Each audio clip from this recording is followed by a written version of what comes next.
capítulo 6. Este capítulo tiene varios puntos interesantes que no vamos a contemplarnos todo esta mañana.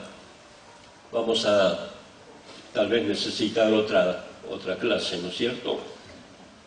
Los primeros dos versículos está tratando acerca de dos tipos de patrones, ¿no? Es decir, personas con las cuales tenemos relaciones de trabajo, ¿no? Aquí se presenta en primer lugar el patrón normal, común, que no conoce a Cristo, y luego el apóstol habla acerca del patrón o la empresa, lo que fuere, cristiano. Son dos maneras de trato hacia las personas que trabajan en relación de dependencia. Así que vamos a leer estos dos versículos, en principio. Todos, dice la palabra escrita por Pablo, están bajo el yugo de esclavitud, tengan a sus amos por dignos de todo honor, para que no sea blasfemado el nombre de Dios y la doctrina. Y los que tienen amos creyentes, no los tengan en menos por ser hermanos, sino sírvanles mejor, por cuanto son creyentes y amados los que se benefician de su buen servicio. Esto enseña y exhorta. Creo que hemos llegado a un tiempo en el cual, con respecto a esto, deberíamos cambiar el idioma, ¿no es cierto? Estamos en otro tiempo de la historia, bajo otras circunstancias sociales totalmente distintas a las que imperaban en aquellos días cuando Pablo escribe esta carta, y especialmente lo que hace al asunto de la relación obrero-patrón. Así que es muy importante, yo creo que es muy importante que veamos entonces esto desde el punto de vista de nuestro tiempo. Todos sabemos que, por ejemplo, en nuestro país, en el artículo 15 de la Constitución, se prohíbe la esclavitud. Está totalmente prohibida en todas sus formas, maneras, ¿no es cierto? Así que tenemos ya acá un problema que naturalmente tenemos que contemplar, porque vamos al punto neurálgico donde Pablo dice que nosotros tenemos que respetar a las autoridades que han sido puestas por Dios. Y bueno, la Constitución ha dictado en este artículo 15 la supresión de la esclavitud en todas sus formas. Entonces esto en alguna medida no se adecúa al tiempo pasado, es decir, de que había otras maneras de considerar este tema. Especialmente tengamos en cuenta que el mundo de entonces estaba bajo el Imperio Romano. El Imperio Romano era un imperio férreo y déspota, que tenía a sus súbditos bajo condiciones realmente, de esclavitud. Entonces aquí aparecen estos términos, ¿no es cierto? El significado, por ejemplo, de algunas palabras realmente nos hablan acerca de las diferencias con respecto al tiempo y también con respecto al trato con las personas en lo que hace al aspecto laboral, ¿no es cierto? Esto tenemos que tener en cuenta. Por ejemplo, aparece aquí una palabra, la palabra amo, ¿no? Después aparece la palabra yugo. Y todo esto tiene que tratarse de una manera que podamos comprender las diferencias bajo un tipo de gobierno como era el que en el tiempo de Roma imperaba, ¿no es cierto?, y al cual toda persona debía dar o prestar respeto y reconocer su soberanía, ¿no es cierto? Así que la palabra, por ejemplo, amo, en el griego significa despotés, una palabra que, bueno, podemos buscar algunos sinónimos y emplearlos en lugar o junto con amo: patrón, dueño, señor, propietario. Estas palabras nos dan el carácter, digamos, de lo que era una persona en el imperio romano, ¿no es cierto? Otra vez vuelvo a repetir, se trata de patrón, dueño, señor, propietario. Ahora, esto tenía una fuerte, digamos, presencia en el imperio, ¿no es cierto? Se llevaba a cabo una obediencia implícita a estos términos. La otra palabra es la palabra yugo. Ahora, ¿qué es el yugo? Vamos a ir primeramente a describir qué es un yugo. El yugo era un tirante de madera que se utilizaba para unir a dos bueyes mediante unas correas de cuero, ¿no es cierto? En sus cuernos se ataba este travesaño, este tirante, como quiere llamarlo, y en el medio había un sopor, digamos una arandela que tenía una cuerda para arrastrar algún carro o cualquier objeto pesado, ¿no es cierto? Entonces, el yugo estaba compuesto por este elemento al cual se le aplicaba un tirante y una manera de llevar un objeto pesado mediante una cuerda. Así que los bueyes estaban para tirar esa carreta o lo que fuera. La hemos visto tal vez, o ustedes la habrán visto, aquí en nuestro país en algún momento hubo, ¿no es cierto? Si vamos a otros lugares, en las provincias, encontramos todavía esa práctica, donde no ha llegado todavía, digamos, la modernidad, si se puede así decir, ¿no? Se usa esa forma de transporte. Ahora, estamos leyendo la palabra, dice aquí, todos los que están bajo el yugo de esclavitud. Ahora, fíjense la palabra esclavitud. Tengan a sus amos por dignos de todo honor, para que no sea blasfemado el nombre de Dios y la doctrina. Y luego dice, a los que tienen amos, otra vez la palabra, creyentes, no los tengan en menos por ser hermanos, sino sírvanles mejor, por cuanto son creyentes y amados los que se benefician de su buen servicio. Esto enseña y exhorta. Ahora, mirando un poquito este cuadro, es un cuadro clásico de la esclavitud, compuesto por esta palabra amo y yugo, ¿no es cierto? Es decir, de que, ahora si lo remitimos al tiempo y al imperio que en ese momento tenía la hegemonía del mundo, podemos imaginarnos cómo estarían las personas con respecto a su relación con los amos, con los patrones, lo que fuera, ¿no es cierto? Y, digamos, teniendo que participar del yugo. o sea, llevar una carga pesada, ¿no es cierto?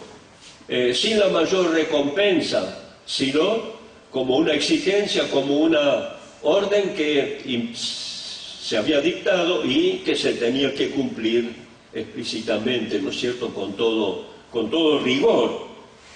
Y esto, por supuesto, usted puede imaginarse cómo sería para personas, bueno, comunes, pero también el gran problema existió con respecto a los creyentes, al cristianismo, que emerge, que sale de pronto a la existencia, ¿no es cierto?, y se encuentra rodeado de este ámbito, de esta situación política, ¿no es cierto?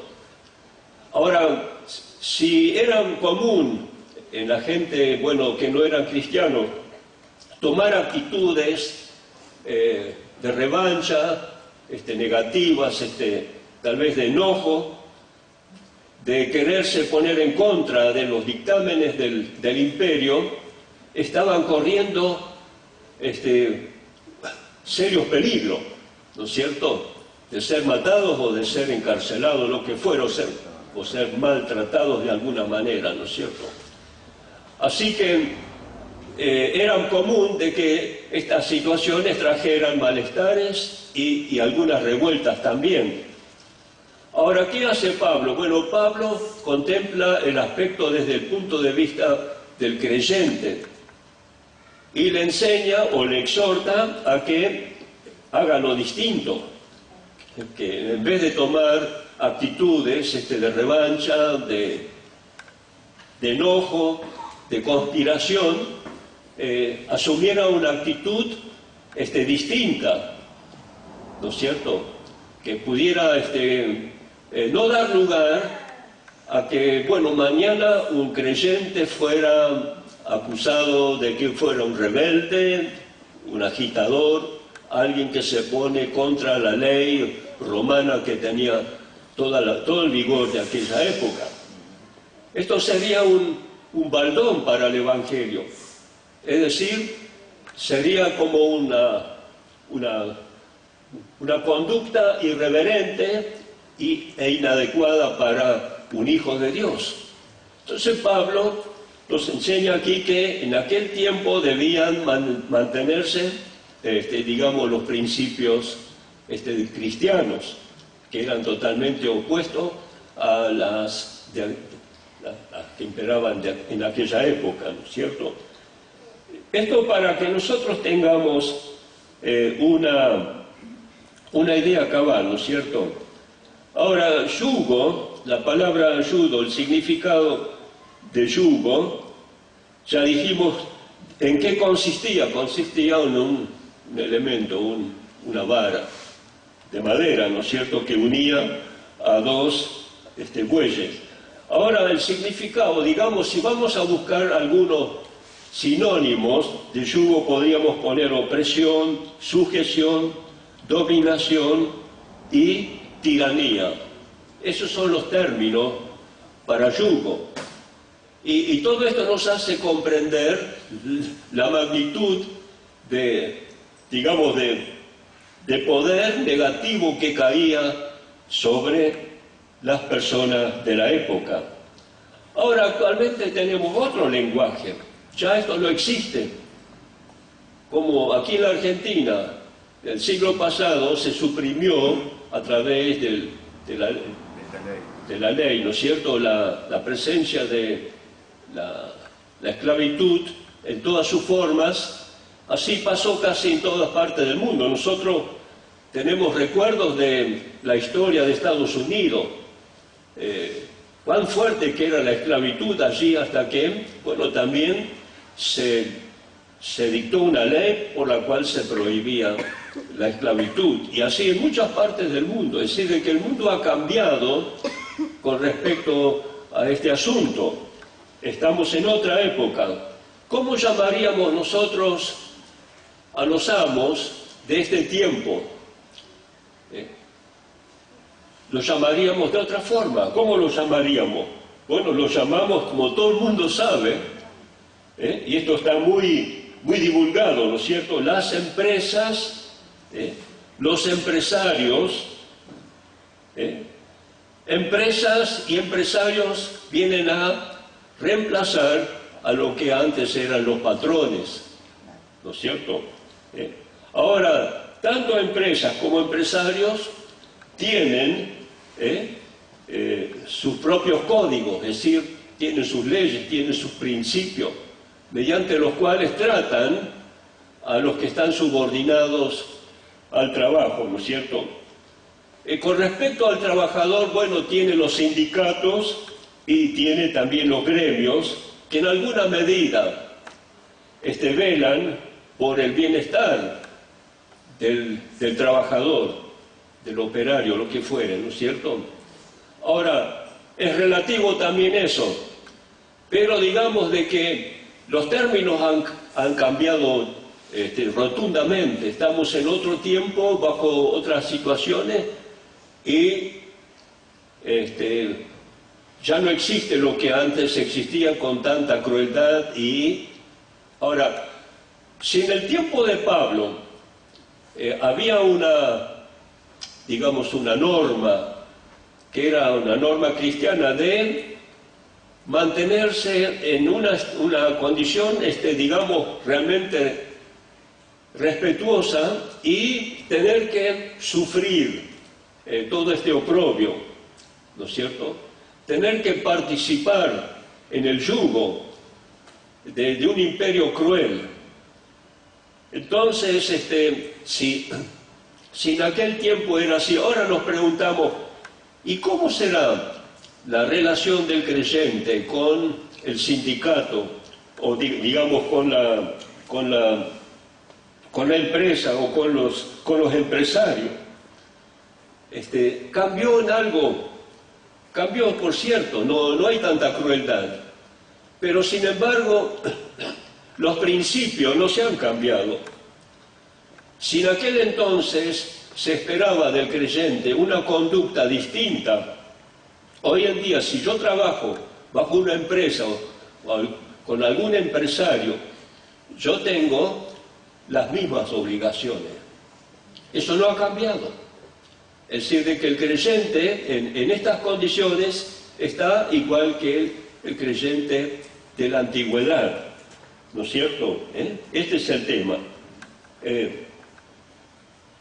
Las leyes laborales, bueno, están puestas, pero ayudan, pero también exigen.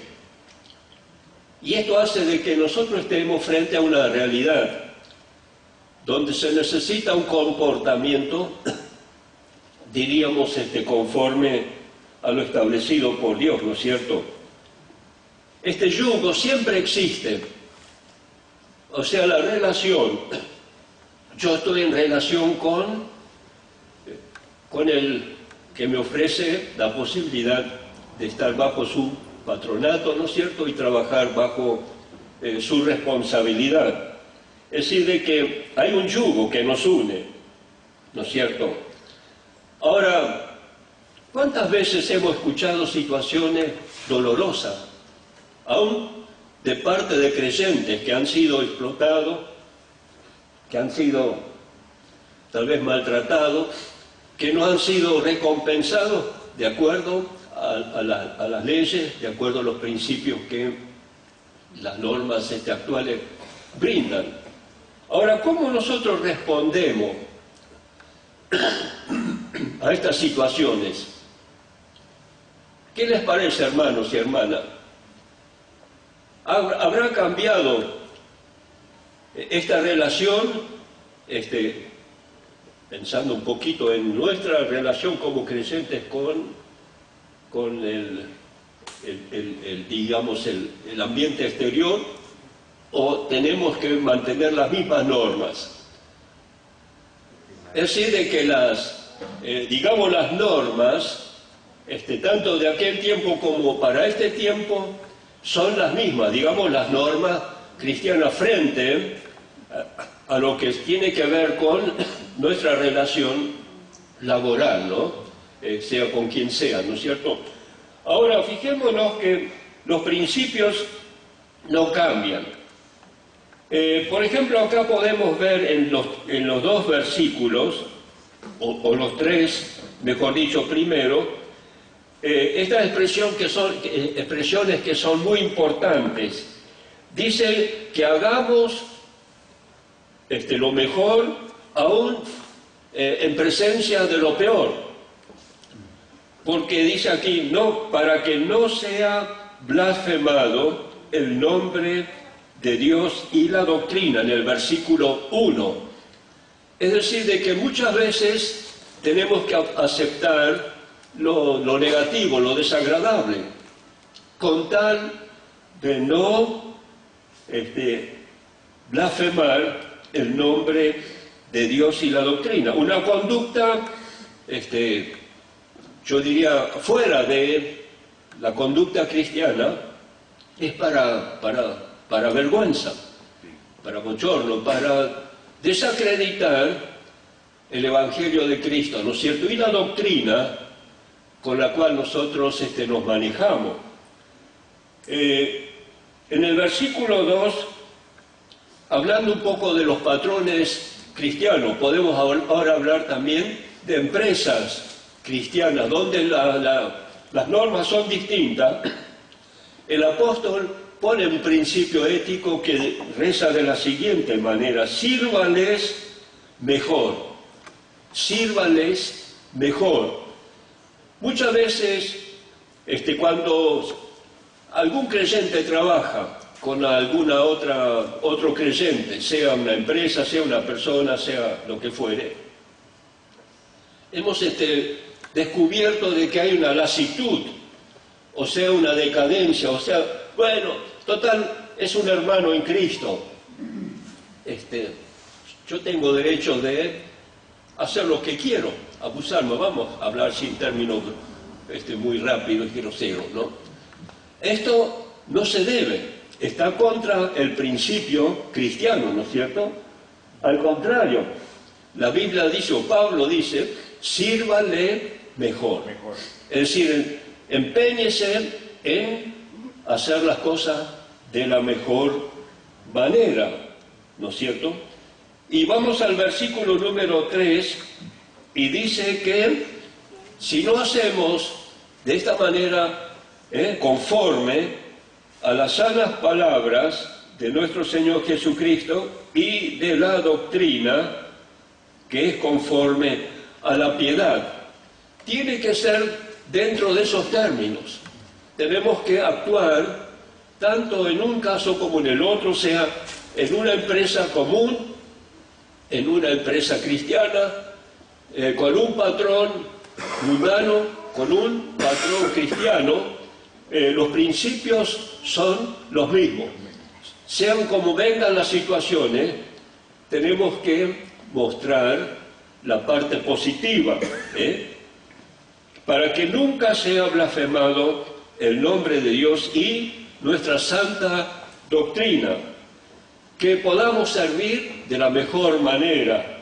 Y 3, que sea conforme a las sanas palabras de nuestro Señor Jesucristo, que siempre nos ha dejado el mejor ejemplo para todas las cosas en la vida, ¿no es cierto? Y a la doctrina, que es conforme a la piedad, o sea, conforme a la vida santa. Es decir, que la vida santa demanda de nosotros actitudes correctas, actitudes que provienen del Señor Jesucristo. Él las dictó para que nosotros las podamos seguir cumpliendo. Así que vemos que bajo cualquier situación el creyente tiene normas las cuales no se han caducado, están vigentes y deben ser llevadas a la práctica, ¿no es cierto? Ahora, Pablo está haciendo un comentario aparte. Está haciendo un comentario si, por ejemplo, un cristiano persistiera en sus derechos, entre comillas. A veces nuestras pretensiones a veces son relativas. es decir, de que no se adecúan al modelo perfecto. Y esto lo vemos hoy en día. En el mundo común tenemos grandes y serios problemas hoy en día con obreros y patrones, con corporaciones y con la gente, ¿no es cierto? Problemas sociales y que producen tumultos, que producen estados muy críticos dentro de un país, de una comunidad, y todo por relaciones laborales, ¿no es cierto? Es cierto, seguimos viviendo en un mundo injusto, ¿no es cierto?, y perverso. Ahora, el creyente tiene que, como ya dije, tiene que sostener los principios básicos, ¿no es cierto? Son principios establecidos por la palabra de Dios. Y si alguno trata de salir de esas normas, está cometiendo un grave error, sea como se quiera llamar el cristiano. No puede de ninguna manera salirse de los cánones que establece la palabra de Dios, ¿no es cierto? Por eso acá en el versículo siguiente, Pablo pone, después de poner los principios, él pone lo siguiente: si alguno se opone a estos principios, el versículo 4 dice que tal persona está envanecida, nada sabe y delira acerca de cuestiones y contiendas de palabras, de las cuales nacen ¿qué cosa?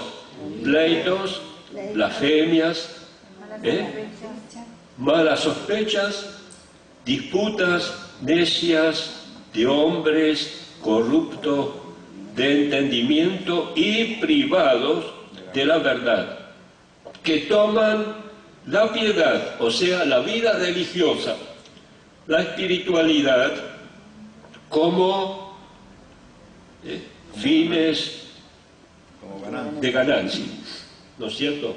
Es decir, de que quieren negociar de una manera u otra, aun cuando en realidad saben de que eso está contraviniendo las leyes de Dios, ¿no es cierto?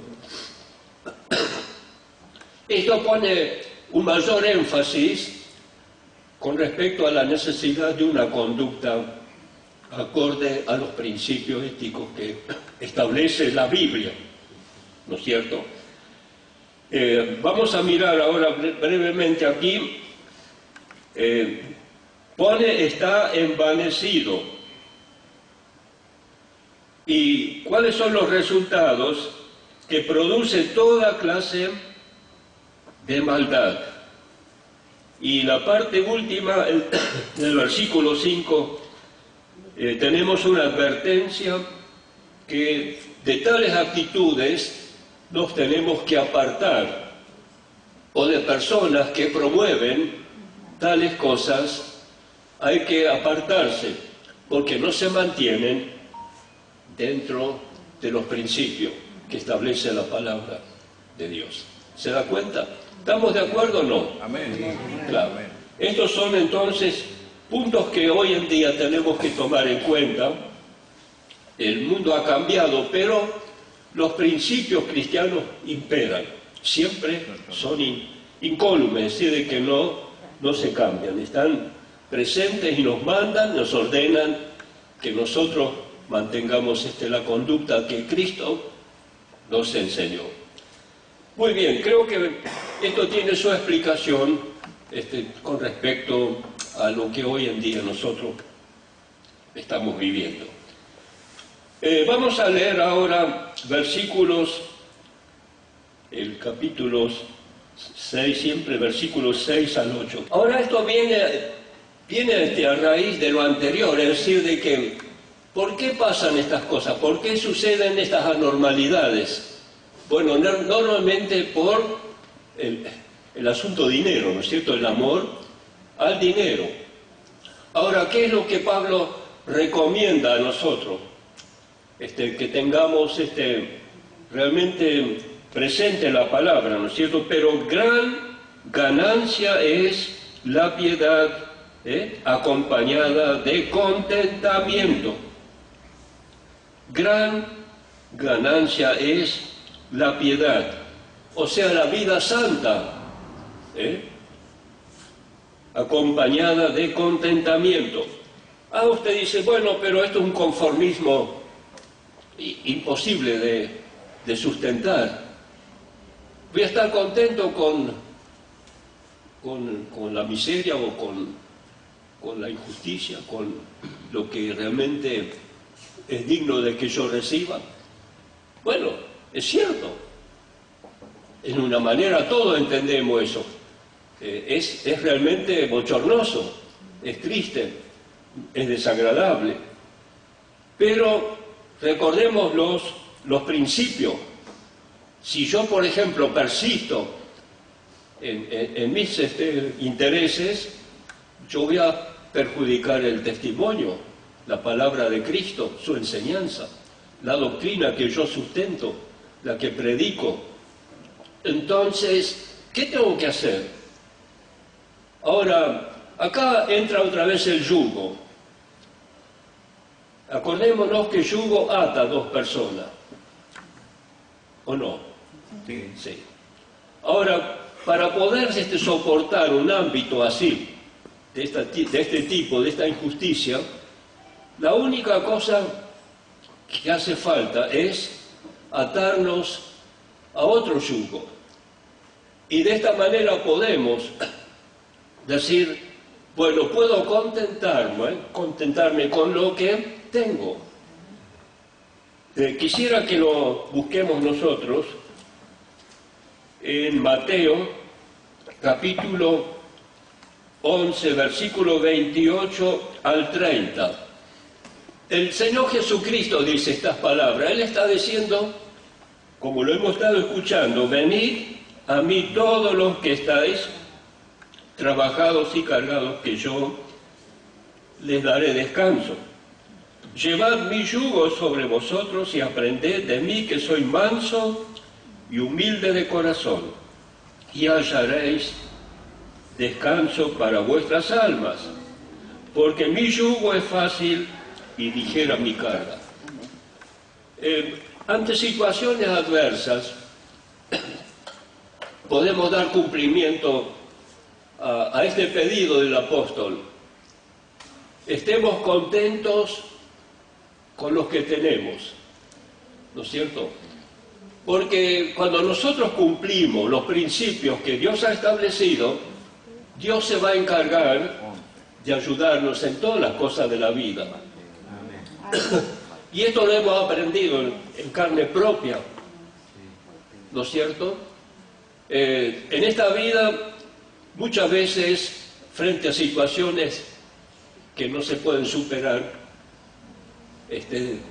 pensando, digamos, después de un esfuerzo, después de poner todo lo que hace a nuestra parte, tenemos que encomendarnos a la gracia. ¿Quién puede llevar nuestra carga? ¿Quién nos puede acompañar en ese tránsito? Es solamente cuando estamos unidos con Cristo. Porque Él es el que lleva la carga. Él es el que provee, Él es el que da fuerza. Él es el que da el sustento. Y esta palabra yugo para nosotros tiene un significado muy importante. El yugo nos une con Cristo. Y hoy podemos decir, la otra palabra que aparece aquí es esclavo. Y no tenemos vergüenza ni tampoco,